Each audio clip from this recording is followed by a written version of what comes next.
할렐루야. 오늘도 우리가 예배할 수 있음이 얼마나 감사한 일인지 모릅니다. 우리는 코로나19를 겪으면서 현장에서 함께 공동체가 예배하는 것이 얼마나 귀한 일인지 많이 깨닫고 느꼈습니다. 그래서 매주 현장에서 믿음의 공동체가 함께 드리는 이 예배가 참 더 귀하다는 사실을 우리가 뼈저리게 알게 되었죠. 그래서 저는 오늘 예배를 돌아볼 때 한번 이 시점에 내가 드리고 있는 예배를 한번 돌아볼 시점이 아닌가 그런 생각을 하게 되었습니다. 우리 교회가 늘 공통적으로 우리 릴레이 기도회 때도 여러분들 기도해 주셨는데 공통적으로 기도하는 첫 번째가 하나님의 영광에 압도되는 예배를 드리게 해 주시옵소서. 이게 우리 첫 번째 공통기도 제목입니다. 교회는 예배가 살지 않고는 교회 기능을 결코 감당할 수 없습니다. 교회뿐 아니라 우리 개인도 마찬가지입니다.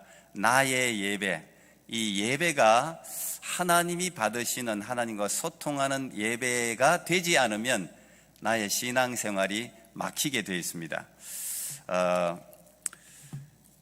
내가 예배에 와서 하나님께 뭔가를 의도적으로 의식해서 드리는 것도 중요한데 의도적인 게 아니라 이 성령에 이끌려서 저절로 엎드려서 경배하는 이제 그런 예배가 진정한 예배라고 볼 수 있습니다. 왜? 예배 주체는 내가 아닙니다.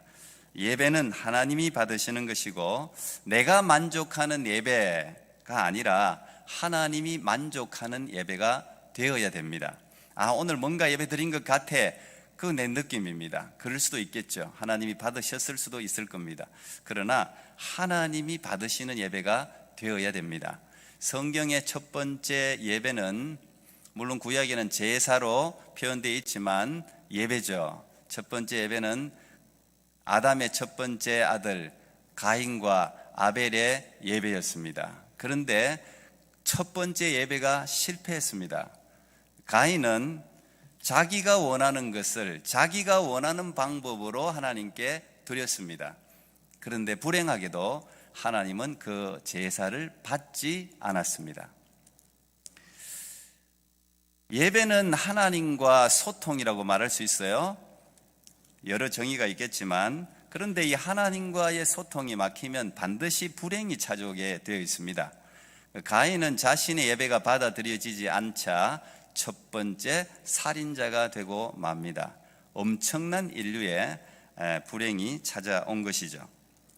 이렇게 예배가 소통이 안 되면 우리에게 참 신앙의 삶의 어둠이 내리게 되어 있습니다. 그런데 예배가 회복되어지고 예배가 하나님이 받음직한 예배가 되어질 때 신앙의 삶이 힘을 얻고 어떤 난관도 돌파하게 되어 있어요.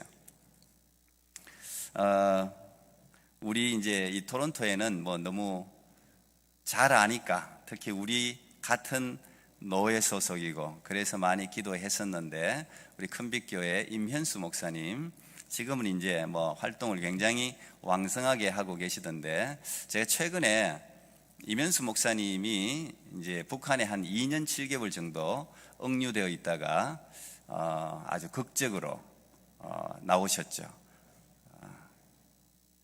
근데 그 첫 번째 도착하셔서 첫 주일 예배에 뭐 어마어마한 취재진이 몰렸는데 거기에 저도 있었습니다. 1년에 한 번 주일 쉬는데 그때가 제가 휴가였어요.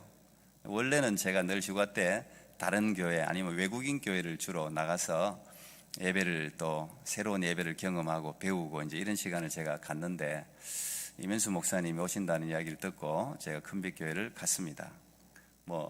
그 큰빛교회 자리가 꽉 찼는데 취재진이 얼마나 많이 몰렸는지 제가 같이 개인적으로 인사도 하고 했었는데 어쨌든 제가 그전에 임현수 목사 개인적으로 별로 좋아하지는 않았습니다. 그런데 어쨌든 이 2년 7개월 동안 억류되었다가 나온 후에 그의 메시지가 저는 이 시대에 꼭 필요한 메시지를 전하고 있다고 생각이 돼요. 그리고 북한에 대해서 북한을 대하는 가장 정확한 어떤 그 시각을 갖고 있지 않는가 그런 생각을 하게 되었습니다. 그래서 제가 한 나온 간증 한 3-4편은 들은 것 같아요. 예. 들으면서 하나님이 그래도 이 시대에 필요한 메신저로 세우지 않았나 이런 생각을 하게 되었습니다. 이분이 그 북한에서 이제 가장 힘들었던 게 뭐냐? 뭐 힘들었던 게 수도 없이 많겠죠. 보통 이제 거기에 그렇게 잡혀가고 원래 사형언도를 받았다가 무기징역으로 이제 내려왔는데 거의 살아서 나가지 못한답니다. 외국인이 아니고 한국 사람이나 북한 주민이었으면 거의 뭐 살아서 나가지 못하는데 한 뭐 거의 20명 가까이 자기 혼자를 24시간 지키는 이제 그런 억압 가운데 살았는데 가장 힘들었던 건 예배라고 그랬어요. 예배. 그리고 가장 소망했던 게 뭐냐? 자유라고 그랬어요. 자유. 단 1분도 자기의 시간이 없었다는 거죠. 그러면서 이 수행원들을 보면서 자기가 참 부끄럽고 회개했다는 이야기를 했는데 그게 뭐냐? 그 수행은 자기에게 뭐 취재를 하고 감시를 하고 하는데 이분들이 와서 이면수 목사님에게 네가 지은 죄가 뭔지 아냐? 네가 어떻게 우리가 왠지 경애인지 모르겠지만 하여튼 경애하는 그 김일성 수령을 네가 모독할 수가 있느냐 그러면서 그냥 눈물을 줄줄줄 흘리는데 그게 가짜 눈물이 절대 아니라는 거죠. 어떻게 그렇게 사랑하는, 우리가 그렇게 숭배하는 김일성 수령에 대해서 그런 말을 할 수 있냐고 막 그냥 펑펑 우는데 충격을 받았다고 그랬습니다. 주체 사상의 세습이라는 게, 세뇌라는 게. 그래서 자기 자신의 신앙을 돌아보게 된 거죠. 야, 우리가 이렇게 하나님을 경배하나? 이렇게 하나님을 사모하나?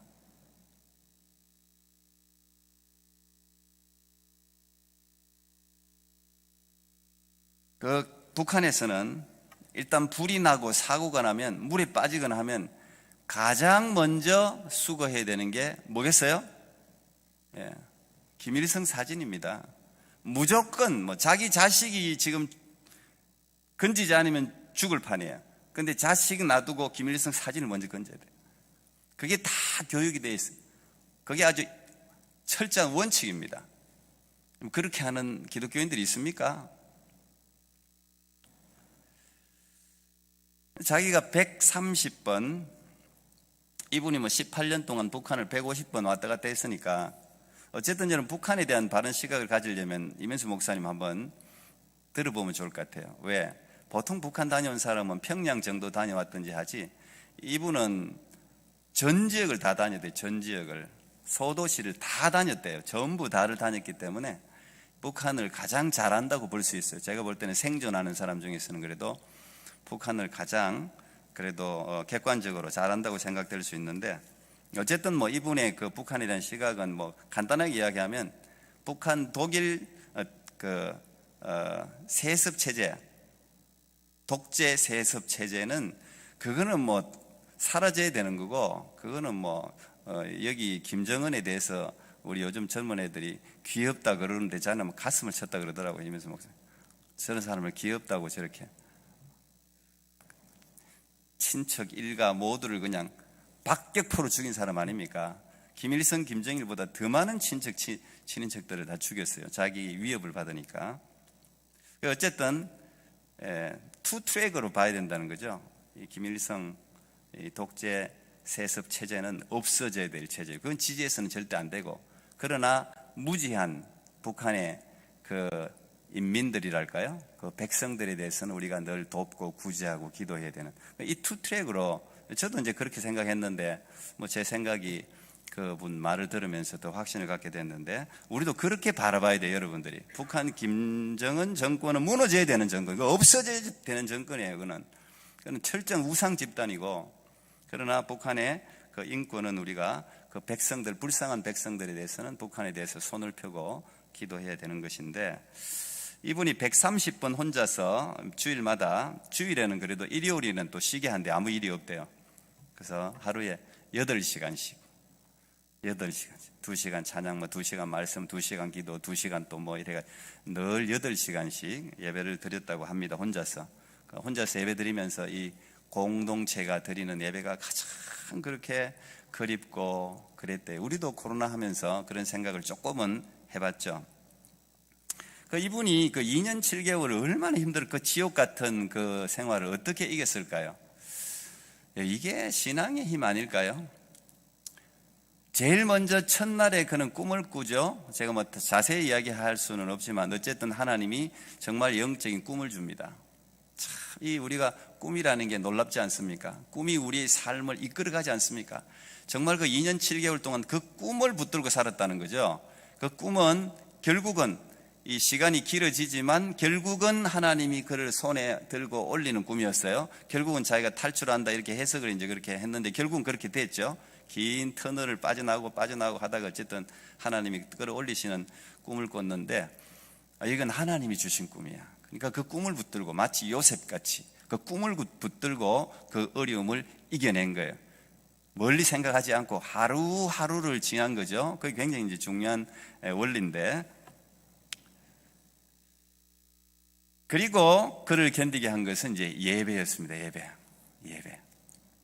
여러분, 예배가 이런 어마어마한 힘이 있는 하나님이 우리에게 주신 선물이에요. 이 예배 드린다는 이 자체가, 예배가 하나님이 우리에게 말씀하시는, 하나님이 우리를 만나기 위한, 하나님이 직접 설계하시고 우리에게 허락하신 장치잖아요. 저는 이면수 목사님의 그 마지막 그 말이 참 제 가슴에 남았는데, 자기 자신을 북한 땅에서 자기 자신을 얼마나 깊이 들여다 봤겠습니까? 우리가 이 코로나 기간 동안 여러분의 자신을 돌아보지 못했다면 회개해야 됩니다. 코로나는 여러분 자신을 돌아보게 하는 시간이었고, 이 세상의 인류의 흐름을 한번 돌아보게 하는 시점이었고, 이 세상에 가지고 있는 막강한 권력과 이 세상이 자랑하는 모든 과학과 문명에 대해서 새로 생각하게 되는 하나님이 우리로 하여금 주신 기회의 시간들이었어요.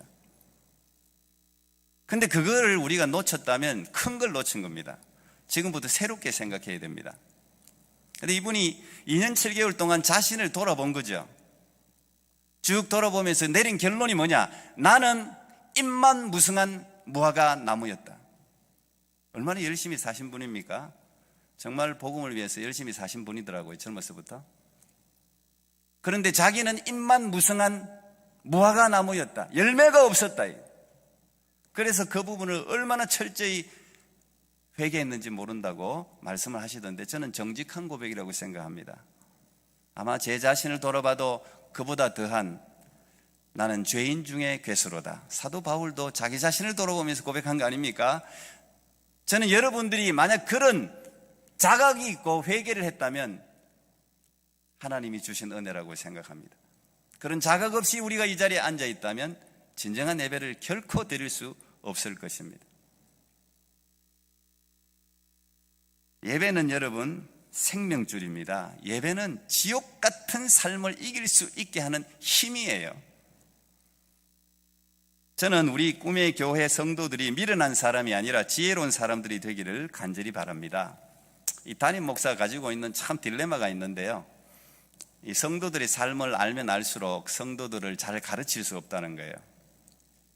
왜? 성도들의 그 어려운 삶을 아니까 모든 게 다 이해돼 버려요. 다 이해가 돼. 저분이 왜 저러는지, 저분이 왜 저렇게 힘들어하는지, 저분이 왜 저렇게 봉사를 못하는지, 이런 게 다 이해돼 버려요. 이해되니까 뭐라고 말을 할 수가 없어요. 그런데 하나님의 말씀, 하나님의 율법, 하나님의 마음을 전해야 되잖아요. 그분이 이해된다고 해서 그분의 삶이 바른 삶은 아니에요.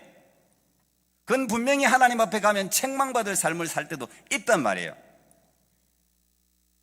그러면 그분의 삶이 힘들고 어렵고 충분히 이해되는 삶이라 할지라도 지도를 해야 되는 게 목사의 사명이에요. 그게 참 어렵습니다. 그런 딜레마가 참 어려워요. 그래서 여러분, 개인적으로 여러분을 대하는 것과 강대상에서 여러분을 대하는 것은 아마 제가 조금 차이가 있을 겁니다. 여기서는 하나님의 말씀을 전해야 되니까 바른 말씀을 전해야 되잖아요. 타협하고 여러분들 생각하고 여러분이 듣기 좋은 말을 하면 안 되잖아요. 그렇게 원하십니까? 그렇게 원하세요? 오늘도 잘하셨어요. 오늘도. 그래서 교회가 지금까지 망가졌습니다. 그렇다고 너무 이곳에서 막 책망만 해도 안 돼. 성경은 위로가 있어야 되잖아요. 격려가 있어야 되잖아요. 그 배합이 참 어려운 일입니다. 그래서 성령께서 이끄시는 대로 해야 되는데, 저는 정말 우리 교회, 제가 어쨌든 하나님이 담임으로 세우시고 영적인 지도자 또는 섬기는 사람으로 세웠는데, 여러분이 정말 하나님을 바르게 알았으면 좋겠고, 꼭 만났으면 좋겠고, 누구신지를 알았으면 좋겠고, 그 은혜를 힘입었으면 좋겠고, 뭐 당연히 천국 백성으로 여러분이 끝까지 잘 걸어갔으면 좋겠는데, 미련한 자하고 지혜로운 자가 있는데, 여러분 미련한 자가 되면 안 됩니다. 미련한 자와 지혜로운 자의 가장 큰 차이가 뭔지 아세요? 깨닫는 거예요. 깨닫는 거예요. 뭐 머리가 좋고 나쁘고 이런 차이는 전혀 없어요. 깨닫는 거예요. 미련한 자는 과거의 역사로부터 아무것도 배우지 못하고 하던 죄를 반복하는 사람이 미련한 사람이에요. 자기가 토했던 것을 다시 먹고, 그 자문에 이제 어마어마하게 많이 반복적으로 나오는 게, 자문이 미련한 자, 지혜로운 자를 항상 대비하면서 이야기를 해요. 지혜로운 자는 어떤 자입니까? 작은 아이의 소리라 할지라도, 자기보다 못 배운 사람, 자기보다 어린 사람이라 할지라도 그 사람의 소리에서 교훈을 받고 자기 자신을 고치는 사람이 지혜로운 사람이에요. 난 여러분들이 다 지혜로운 사람이 되기를 축복합니다. 하나님이 출애굽한 이스라엘 백성들에게 제일 먼저 준 게 율법이었습니다. 이 성경을 여러분들이 구약을 쭉 읽어보면, 저는 이제 통독을 많이 했기 때문에 창세기부터 계시록까지 통독에 이제 이 아주 유익이 거기 있습니다. 정독과 통독은 각자 유익이 다 다른데, 통독은 전체의 메시지를 통으로 볼 수가 있어요. 그런 눈이 생겨요. 항상 제가 1년에 한 번씩 통독을 이렇게 늘 했었는데, 내년에 지금 제가 우리 성도들 한번 할까 지금 생각하고 있는데, 이 통독을 하다 보면 해마다 틀려요. 하나님이 내게 들려주시는 말씀이 해마다 틀려요. 말씀을 계속 반복적으로 하는 말씀들이 있어요. 사실 제가 이 캐나다에 오게 된 것도 이 통독하면서 하나님이 말씀하셔서 오게 됐는데, 계속적으로 반복해서 말씀하시는 게 있는데, 특별히 구약에 반복하는 말씀이 두 개가 있습니다. 첫째, 잊지 마라. Don't forget it. 잊지 마라. 둘째, 기억하라. Remember. 기억하라. 이 두 개가요, 엄청나게 많이 반복됩니다. 잊어버리는 것이 미련한 것이고, 기억할 것을 기억하지 못하는 게 미련한 것이기 때문에 이 계속 반복해요. 율법 중에 가장 근간이 되는 게 십계명이죠. 이 십계명이라는 것은 옛날 율법이 아니라 지금도 유효한 그런 계명인데, 이 십계명의 전문이 출애굽기 20장에 기록되어 있고, 이제 반복해서 신명기 5장에 이 두 번 이제 똑같은 본문들이 기록되어져 있습니다. 제1계명이 뭐죠? 십계명 중에 제1계명이 뭡니까? 시작. 네, 이거는 이제 교회 조금만 다닌 분들 다 알아요. 이제 훌륭하십니다. 여러분, 이것만 잘 지켜도 죄를 짓지 않습니다. 불행하게도 이스라엘이 멸망하게 된 가장 큰 죄는 이 죄였습니다. 1계명, 너는 나 외에는 다른 신을 섬기지 말라고 했는데, 이스라엘 백성들은 우상을 섬겼습니다. 가나안의 신들을 섬겼습니다. 하나님의 율법의 말씀을 잊어버렸을 뿐만 아니고, 기억도 안 했을 뿐만 아니고 무시했습니다. 그런데 제가 오늘 말씀드리려고 하는 것은, 이 십계명을 선포하기 전에, 바로 직전에 한 구절이 있습니다. 제가 이건 잊어버리지도 않아요. 제가 신학대학원 시험 칠 때 이게 문제로 나와가지고, 십계명 나 외에는 다른 신을 섬기지 말라, 바로 앞에 나오는 구절이 뭘까요? 이거였어요. 문제가 허를 찌르는 그런 문제였습니다. 뭘까요? 너는, 제가 이제 통과되면 목사로 제가 뭘까요?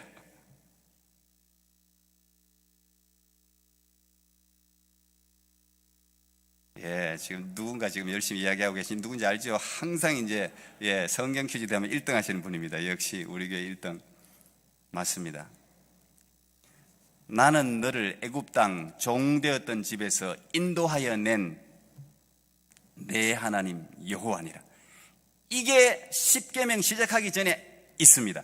매우 중요한 구절이기 때문에 십계명 율법을 주기 전에 이 구절을 먼저 선포하는 거예요.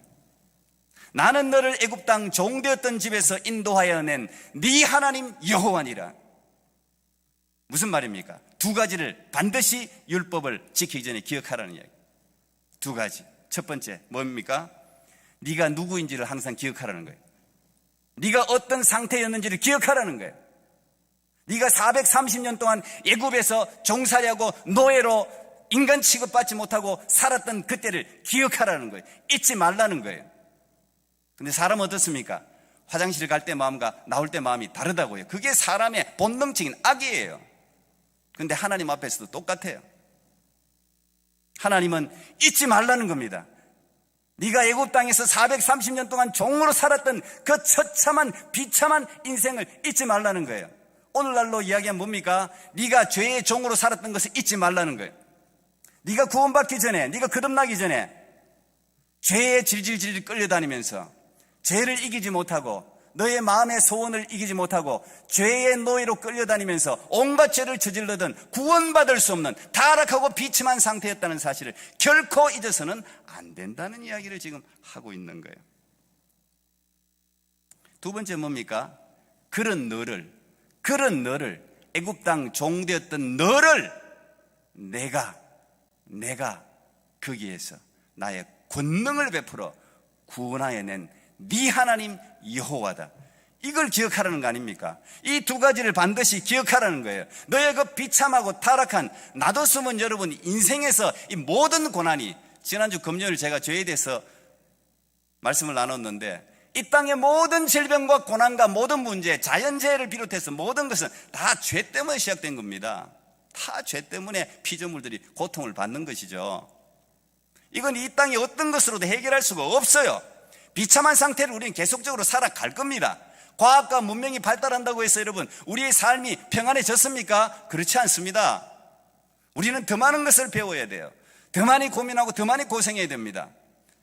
인생은 수고하고 짐진, 그것이 인생의 본질이에요. 그렇게 만들어 놓았어요. 하나님의 나라에 이르기 전에는 인생은 고난과 고생과 수고의 짐입니다. 그걸 우리가 알아야 돼요. 잠시 하나님이 숨을 쉴 수 있도록 숨통을 열어주는 그 평강과 편안이 우리에게 있긴 하지만 그것이 인생의 본질은 아니죠. 그래서 우리는 하나님의 나라를 소망하게 되어 있는 것입니다. 여러분, 우리가 이 두 가지 사실만 기억하면 진정한 예배를 드릴 수 있다는 거예요. 우리의 신앙생활이 달라지고 우리의 삶이 달라진다는 것입니까? 이 두 가지 매우 중요합니다. Who am I? 내가 누구냐? 그럼 하나님이 누구시냐? 이 두 가지에 대한 분명한 대답을 가지고 있다면 여러분 인생에 완전히 모든 게 달라집니다. 예배의 태도도 달라지고 삶의 태도도 달라지고 다 달라져서 진정한 예배, 오늘 시편 29편에 다윗이 기록한 것처럼 하나님의 이름에 합당한 영광을 돌릴지어다. 여러분 하나님의 이름에 합당한 영광을 돌리려면 여러분 어떻게 예배해야 되겠어요? 도대체 어떻게 예배해야 되겠냐고요? 나올 때 어떤 자세를 가지고 여기에 나와야 되겠냐고요? 그러면 진짜 예배가 드려질 수 있죠. 성경에는 여러 번 있겠지만 제가 그냥 크게 봐서는 두 번 암흑기가 있습니다. 성경에 기록되어진 두 번의 암흑기, 흑암의 시대, 어둠의 시대. 성경은 어둠의 시대, 곰핍한 시대를 경제적으로 어두운 걸 어둡다고 결코 말하지 않습니다. 북이스라엘에 여로보암이라는 왕이 있었는데 그때는요 가장 왕성한 때였습니다. 나라가 잘 살 때였어요.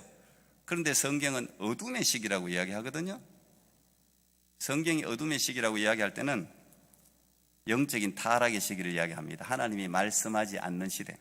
그게 두 번 있었는데 첫 번째는 사사시대입니다. 여호수아가 죽고 난 후에 이제 사사시대가 오는데 오늘 제가 2부에서 이제 사사기를 이렇게 제가 말씀 전하려고 하는데 이 사사시대가 한 300년에서 학자마다 조금씩 다릅니다만 300년에서 한 350년 정도가 지속됩니다. 긴 시간이죠. 그 다음에 두 번째 암흑기가 신구약 중간시대입니다. 구약이 끝나고 신약, 우리는 페이지 수로는 한 장이지만 그 시간은 400년 정도가 됩니다. 그러니까 300년과 400년, 근 700년의 암흑기가 있었어요. 그 이유가 있습니다. 공통적인 이유, 그것은 예배의 타락이었습니다. 예배의 단이 무너졌기 때문에 암흑기가 왔습니다. 여호수아 때, 여호수아 2장에는 보면은 여호수아가 생존하는 날 동안, 여호수아와 함께 있던 장로님들이 생존하는 날 동안은 그들이 여호와를 섬겼으나 그들이 죽은 후에 여호와를 알지 못하는 다른 세대가 일어나 가나안의 신들을 따랐더라, 이렇게 기록되어 있습니다. 여호수아와 함께 그 엄청난 일을 목도했던 장로님들이 생존하는 동안은 그들이 여호와를 섬겼어요. 왜? 부인할 수 없는 경험들을 하지 않았습니까?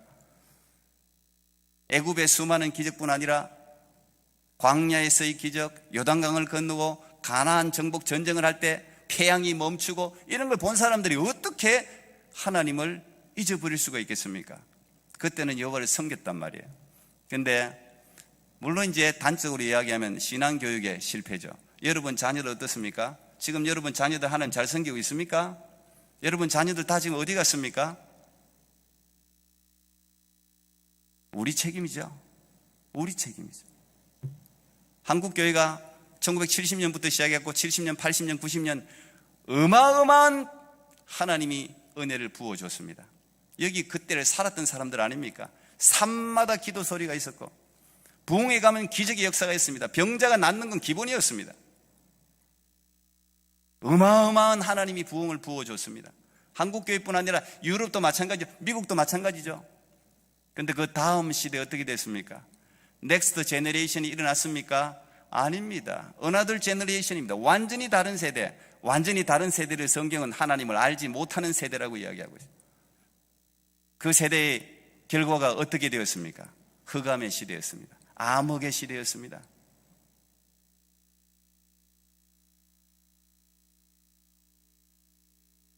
말라기를 보십시오. 구약의 말라기 책을 여러분 잘 아시지 않습니까? 이 말라기는 참 아름답게 끝나야 되는데 구약의 하나님이 그렇게 역사를 많이 하셨는데 아름답게 감사 예배 정도 드리고 끝나면 좋겠는데 말라기가 어떻습니까? 예배는 드려요.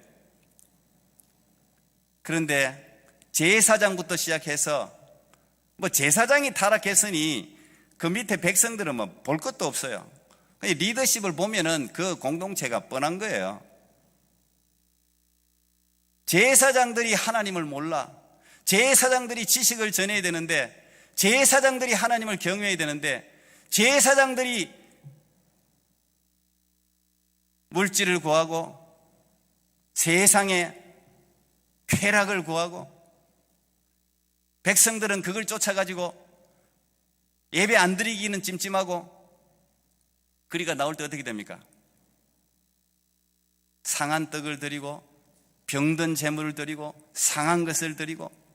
그래서 하나님 오죽하면 그렇게 했어요. 야, 너희들 지금 내게 가져오는 그 재물들, 너희들 가져오는 거 그걸 너희들이 지금 섬기는 총독한테 한번 줘봐라. 그 총독이 너 그거 받고 좋아하겠는지 그 총독한테 한번 줘봐라, 그런 말 아닙니까? 참 아프게 들어야 될 말이죠. 예? 사람도 좋아하지 않고 사람도 이놈이 나를 무시하네, 이런 걸 지 먹다 남은 거 이런 걸 가지고 와. 여러분 사람도 이거 보고 이런 무시하는 거 여러분 하나님 앞에 줘 던지면 되겠습니까? 예?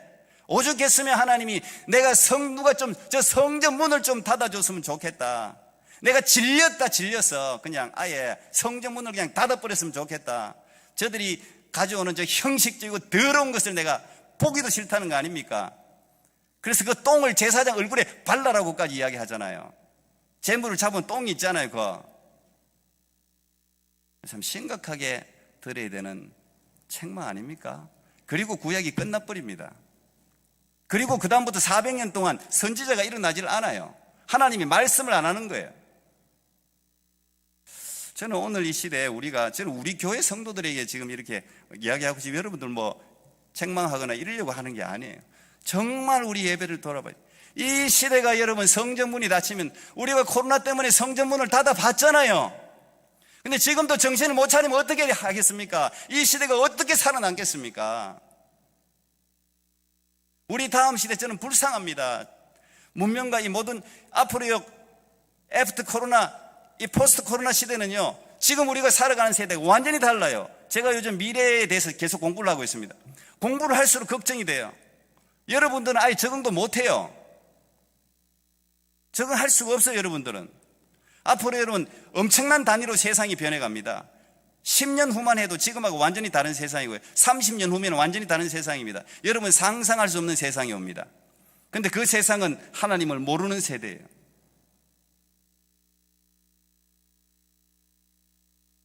파라다이스가 온다고 생각하지만 결코 파라다이스가 이 땅에 오지 않죠. 하나님이 허락해 놓지 않으셨어요. 예배가 타락하면 반드시 암흑기가 오게 되어 있습니다. 인생의 승패, 역사의 승패는 이처럼 예배에서 결정됩니다. 하나님은 예배를 매우 중요하게 여기시고 하나님이 우리를 구원하신 이유가 예배예요. 여러분 전도나 선교가 최종 목적이 아니에요. 우리는 최고의 사명이 전도라고 이야기하지만 그렇지 않습니다. 저는 이걸 오래전에 깨달았어요. 저는 전도를 열심히 했던 사람입니다. 매주 전도했던 사람이에요. 매주 노방전도를 했어요.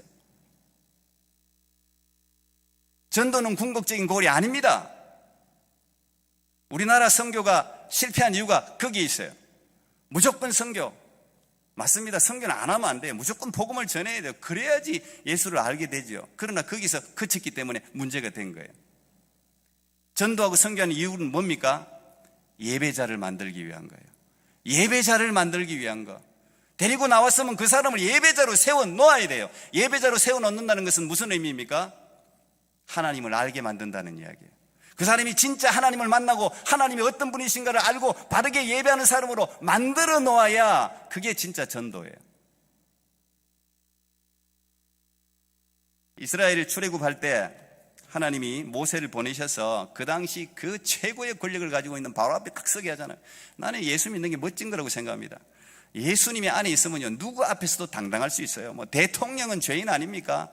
물론 그분을 무시해서는 안 되지만 당당하게 쓸 수 있어요. 저는 젊었을 때 그런 경험들이 좀 있습니다. 하나님이 그런 마음들을 다 주신 누구 앞에도 당당하게 쓸 수 있습니다. 바로 앞에 모세가 당당하게 서서 하나님이 모세에게 전해주는 말이 뭐예요? 너희들 내 백성 다 보내. 아주 당당하게 이야기하잖아요. 뭐라고 이야기했습니까? 내 백성을 보내게. My people, 내 백성을 보내라. 그들이 나를 섬길 것이니라.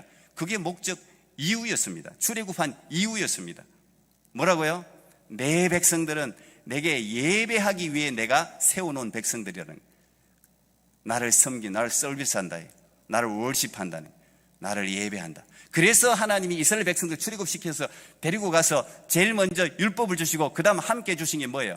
성막 설계도입니다.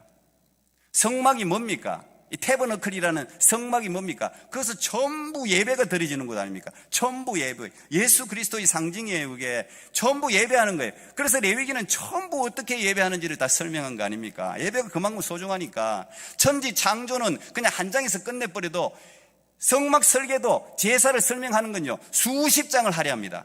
그만큼 천지 창조는 하나님 말씀으로 창조했고, 우리는 이게 더 크다고 생각하지만 이거 그냥 말씀으로 다 창조하고 끝내버리지만 예배는 중요하다는 거예요. 하나하나 다 설명하고 하나하나 일일이 다 가르쳐 주잖아요. 그만큼 중요한 거. 여러분은 그냥 이렇게 쉽게 예배에 나오는 거 은혜인 줄 아세요. 구약시대처럼 여러분 따지면 저 성전 문에서 들어오지도 못할 거야 아마. 못하는 사람이 수두룩할 겁니다 아마. 근데 우리가 이렇게 마음껏 들어오잖아요. 마음껏 하나님을. 이 은혜의 언약 때문에 그렇거든요. 행위 언약이 파괴되고 은혜의 언약을 하나님 우리에게 주셨는데 그 은혜 때문에 우리가 이렇게 들어왔는데 이 자유를 방종했어야 되겠습니까? 하나님이 주신 이 은혜를 우리가 망각했어야 되겠습니까? 내가 내 마음대로 예배를 드렸어야 되겠냐고요? 하나님을 그렇게 섬겼어야 되겠냐고요? 여러분이 정말 하나님이 살아계심을 믿는다면 하나님을 바르게 예배해야죠. 그러면 하나님이 얼마나 기뻐하시겠어요? 하나님이 기뻐하시면 놀라운 일들이 우리 가운데 일어나죠. 여러분 예배와 예식을 혼돈해서는 안 됩니다. 많은 사람들이 오늘날 예배를 안 드리고 예식을 드리고 있어요. 예식은 뭡니까? 의식입니다. 의식. 예식은 그냥 형식이 있죠. 그냥 절차를 따라서 가령 예식을 드리면서 뭐 광복절 예식을 드린다 뭐 이러면은 국기에 대한 경례하면 돼요. 경례하지만 내가 경례 이렇게 겉으로 경례만 하면 내 마음속에서 뭐 온갖 생각을 다 해도 아무 상관없어요. 예식은 누가 뭐라는 사람 아무도 없어요. 그냥 그 절차 겉으로 드러나는 그 행동을 잘하면 돼요. 그냥 절하라 그러면 절하고 내 마음에서 무슨 생각을 하든 아무 상관이 없다고요. 그게 예식이에요. 예배는 달라요. 예배는 의식이 분명히 있습니다. 예식이 그 안에 있습니다. 우리가 이 절차가 있죠. 그러나 그 절차만으로는 예배가 될 수가 없어요. 예배는 마음의 중심까지도 다 하나님이 보시기 때문에 온전하게, 그래서 영과 진리로 드리라는 거 아닙니까? 의식은요 끝나면 끝이에요. 의식은 무슨 뭐 광복절 행사니 뭐니 뭐 하면 끝이에요. 그 다음에 무슨 뭐 생각할 필요도 없어요. 그런데 예배는 아니에요. 예배는 끝나고부터 다시 일상의 예배가 시작되는 거예요. 그게 다른 거예요. 그래서 하나님이 원하시는 예배를 우리가 드릴 때에 우리의 일상의 삶이 회복이 되고 일상의 삶에 하나님이 주신 은혜가 넘치게 되는 것입니다. 여러분 많이 들어보셨겠지만 예배라는 그 히브리어 헬라 뭐 아바드라든지 샤하 뭐 프로스퀴네오 라트레이아 뭐 수많은 이 예배에 대한 단어들이 있습니다. 그런데 이걸 공통적으로 그냥 뭉뚱그려서 딱 하나를 찾아내면 다른 게 아니에요. 이 예배라는 단어의 뜻은 노예가 주인에게 하는 행동이에요. 노예가, 옛날 노예가, 옛날에는 노예가, 여러분 우리 한국도 노예들 삶이라는 인간 취급을 안 했잖아요. 짐승보다도 더 못하게 취급했지 않습니까? 그 사람들이 하나님을 대하는 태도입니다. 그래서 예배는 사실은 우리가 이렇게 앉아서 이거 여러분 구경하듯이, 이런 구경꾼이 난 한 명도 없기를 바랍니다. 정말 기가 찹니다. 하나님 이리 보면 덕준 뭐야 다리 꼬고 이리 앉아가지고 말이야. 그래서 내가 저 뒤에 앉는 분들 죄송하지만 뒤에 앉는 분들 자세가 잘못됐어요. 교육자들이면 몰라도 왜 뒤에 앉습니까? 내가 자꾸 앞으로 앉으라 그러는데, 이건 저만 이야기하는 게 아니고 모든 목사님들이 다 그렇게 이야기하더라고요. 자리가 없으면 몰라도 왜 자리가 있는데 왜 뒤에 앉아요? 구경꾼으로 앉아 있겠다는 거 아니에요. 구경꾼으로. 그렇지는 않겠지만 이게 습관입니다. 이것도 습관. 어쩔 수 없이 저 어르신들 뒤에 앉는 건 이해가 돼요. 여러분의 태도를 돌아보세요. 진짜 예배를 드리고 있는지, 구경꾼으로 앉아 있는지 돌아보세요. 하나님이 여러분의 예배를 받으실 것인지 구역질을 낼 것인지 돌아보시라고요. 하나님이 토해버리면 뭐합니까? 예배 1시간 여러분 바쁜 시간에 와가지고 예배 드리는데 하나님이 안 받아버리시면 그 얼마나 험한 일이에요. 하나님이 받으시는 예배를 드려야 될 거 아닙니까? 제가 뭐 예배에 대해서야 할 말이 너무 많지만 예배가 얼마나 큰 능력을 가지고 있는지 성경에 두 군데 열왕기상 18장과 누가복음 7장에 제가 정말 예배에 대한 샘플이라고 생각하는데, 열왕기상 18장은 엘리야와 아합 왕, 가장 그 북이스라엘에서도 어둠의 시대, 아합이 결혼을 잘못하죠. 바알의 딸 하필이 바알신을 섬기는 이세벨하고 결혼해가지고 완전히 망칩니다. 막 남유다까지 다 망칠 뻔했는데, 이 이세벨이 그냥 와서 여자가 와가지고 그냥 그 나라의 여호와의 전을 다 무너뜨려 버리고 하나님을 섬기는 선지자들 다 죽여버려요. 다 내몰아 쳐버려요. 그러니까 엘리야가 오죽했으면 나중에 하나님 나만 남았습니다. 나만, 선지자들이 다 죽었습니다. 나만 남았습니다. 이제 그것도 교만인데 그렇게 이야기할 정도로 나라가 처참하게 무너졌어요. 그래서 엘리야도 숨어 다닙니다. 계속 숨어 다녔어요. 근데 하나님이 이제는 나가라. 그래서 아합 왕 앞에 나타나죠. 그러면서 바알 선지자 450명과 아세라 선지자 400명을 갈멜산에 모아달라고 그러잖아요. 그리고 여러분 아는 결투를 벌이지 않습니까? 근데 그 결투는 무슨 결투였어요? 결국은 그 결투는 예배에 대한 결투예요. 결국은 누가 진짜 하나님이냐 이제 이걸 대결하는 건데 어떻게 했습니까? 다 모으고 난 뒤에 엘리야가 혼자입니다. 혼자. 여러분 이거 잘못하면 그냥 엘리야는 죽는 거예요. 그냥 완전히 자기 편이 아무도 없어요. 근데 엘리야가 이 하나님의 신이 임하면 이렇습니다. 얼마나 당당한지. 이스라엘 백성들을 쫙 모아가지고 제일 먼저 엘리야가 이 대결을 벌리기 전에 한 말이 있어요. 이게 중요해요. 이스라엘 백성들아, 너희가 언제까지 머뭇하려느냐. 하나님이, 여호와가 하나님이면 그를 섬기고 바알이 하나님이면 그를 섬길지니라. 왜 중간에 서서 머뭇하느냐 이 말이에요. 그러고 난 뒤 그때 백성들이 한 말도 대답하지 아니하는지라 그렇게 나옵니다. 아직까지 잘 모르겠으니 눈치 보고 있는 거예요. 여러분, 언제까지 우리가 눈치 보면서 신앙생활을 해야 되겠습니까? 결단해야 되지 않겠습니까? 하나님이 이 예수 그리스도가 진짜 우리 구세주라면 그를 섬겨야 되지요. 아니면 세상이 좋으면, 바알이 좋으면 그를 섬겨야 되지요. 이것도 아니고 이것도 아니고, 그러니까 중간에 어정쩡하게 이것도 안 되고 저것도 안 되고 아무것도 안 되는 거예요. 그러면서 엘리야가 바알 선지자 너희들이 먼저 제사 드려봐라. 불이 떨어지는 그게 진짜 하나님이다. 바알 그 송아지 각을 뜨고 뭐 아무리 해도 뭐 불이 안 떨어집니다.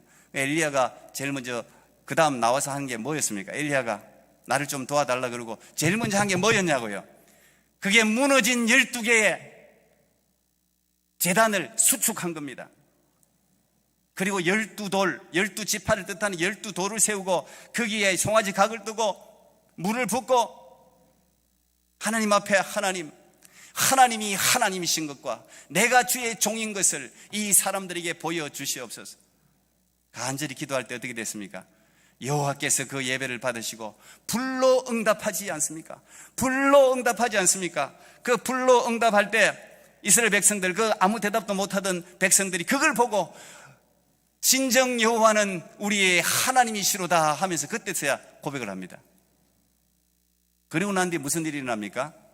이 제사, 이 엘리야가 하나님 앞에 12 무너진 예배를 회복하고 난 후에 그 다음 하나님이 주신 복이 뭐였어요? 그때까지 3년 6개월 동안 가뭄으로 비가 오지 않았어요. 그런데 하나님이 엘리야의 기도를 통해서 비를 내리지 않습니까? 여러분, 자연재해도 예배가 회복되면 회복될 수 있는 줄 믿습니다. 이 땅에 예배가 회복되면 코로나가 사라지게 될 것입니다. 하나님이 다스리는 거예요. 하나님이 모든 것이 다 하나님이 하시는 거예요. 그건 예배예요, 예배. 여러분, 예배가 얼마나 큰 권능이 있는지를 깨달아 아셔야 됩니다. 여러분, 재앙도 물리치게 할 수 있는 게 예배입니다. 예배가 회복되어야 모든 것이 회복될 수 있습니다. 이 땅의 모든 문제들이 회복되어질 수 있는 거죠. 그 다음에 누가복음 7장에는 죄 있는 여자의 예배가 나옵니다. 저는 예배의 가장 큰 모범이라고 생각합니다. 저는 늘 예배할 때마다 하나님, 오늘 이 예배에도 향유 옥합을 깨는 여인이 한 명 등장하게 해 주시옵소서. 여러분, 여기에서 한 명만 제대로 예배해도 이 예배당 안에는 향기가 진동하게 될 것입니다. 이 죄 있는 여자, 자기는 죄 있는 걸 알았어요. 죄가 많은 걸 알았어요. 예수님이 바리새인 집에 초청이 되어 갑니다. 이 바리새인이 예수님을 초청하고는 아무것도 안 합니다. 그냥 구경만 합니다. 오늘 우리가 이 바리새인 예배를 드리고 있지 않는지 정말 우리가 심각하게 생각해 봐야 되는데, 바리새인이 예수님이 막 소문이 나고 하니까 초청을 했어요. 집에 초청을 해놓고는 씻을 물도 주지 않고 감람유로 붓지도 않고 손님 대접은 하나도 하지 않고 팔짱 끼고 구경만 하고 있어요. 무슨 기적을 베풀까? 그때 예수님의 뒤에 한 여자 울면서 등장하면서부터 웁니다. 눈물 줄줄줄. 자기가 죄인이라는 사실을 알아요. 자기가 정말 씻을 수 없는 죄인이라는 사실을 알아요. 눈물을 줄줄줄 흘리면서 예수님 얼굴도 못 쳐다보고 예수님 뒤에서 발 뒤에 서 있다가 그리고는 무릎을 꿇고 예수님의 발을 씻습니다. 예수님의 발을 씻는데 뭘로 씻느냐? 자기 머리털로 씻습니다. 자기 머리털로 예수님의 발을. 그 다음에 그 여인에게 있어서 가장 귀한 재산, 모든 재산, 그 향유 옥합을 깨뜨리지 않습니까? 그걸로 예수님의 발을 씻습니다. 그리고 계속 웁니다. 이게 예배 아니겠어요? 예수님이 그 바리새인에게 이야기하잖아요. 500데나리온, 50데나리온 비유를 들면서 내가 둘 다 빚을 갚아줬으면 누가 더 나를 사랑하겠느냐? 바리새인에게 물으니까 그거야, 큰 돈을 갚아준 사람이 더 사랑하겠죠. 맞다. 이 여자를 향해서 그의 많은 죄가 사해졌도다. 그의 사랑함이 더 많음이라. 그러면서 네가 죄 사함을 받았느니라. 내 믿음이, 그것을 믿음의 행위로 칭찬하지. 내 믿음이 너를 구원하였으니 평안히 가라. 여러분, 예배는요, 죄 사함의 은총이 임하는 것이 예배예요. 우리 죄책감을 어디서 해결할 수가 있겠습니까? 죄 사함, 예배를 하나님 앞에 죄 있는 여인 같은 이런 예배를 드릴 때 여러분, 이 세상 그 어떤 돈으로도 살 수 없는 죄 사함의 은총이 이 예배 가운데 임하는 거예요. 그래서 기쁜 거예요. 여러분 생각해 보세요. 여러분이 가지고 있는 빚이 만약 100만 불짜리 빚이 있어요. 그 빚을 예수님이 다 탕감해 줬다면, 누군가 탕감해 없애줬으면 춤을 추듯이 기쁘죠. 그게 예배입니다. 그게 예배입니다. 우리의 모든 짐들을 예수님이 다, 모든 죄값들을 다 없애주는 거예요. 그게 예배예요. 온타리오 호수에 물이 엄청 많습니다. 어마어마하게 많습니다. 그런데 우리가 이런 컵 하나 가지고 가서는 이 컵만큼 물을 못 채웁니다. 이 컵밖에 물을 못 채웁니다. 물이 없어서 못 채우는 게 아니에요. 그릇이 준비되지 않아서 못 채우는 거예요. 여러분, 저는 여러분들이 어마어마한 그릇을 준비하기를 바랍니다. 하나님은 째째하게 주는 분이 아니에요. 누르고 흔들어 넘치도록 준다 그랬잖아요. 하나님은 절대 깎아서 주는 법이 없어요. 하나님은 항상 30배, 60배, 100배는요 기본이에요. 기본. 여러분이 심은 것에 30배, 60배, 100배로 채워주는 건 정말 기본이에요. 하나님이 이 세상 모든 걸 다 가지고 있는데 뭘 못 주시겠어요? 여러분들이 그릇을 준비해야 돼요.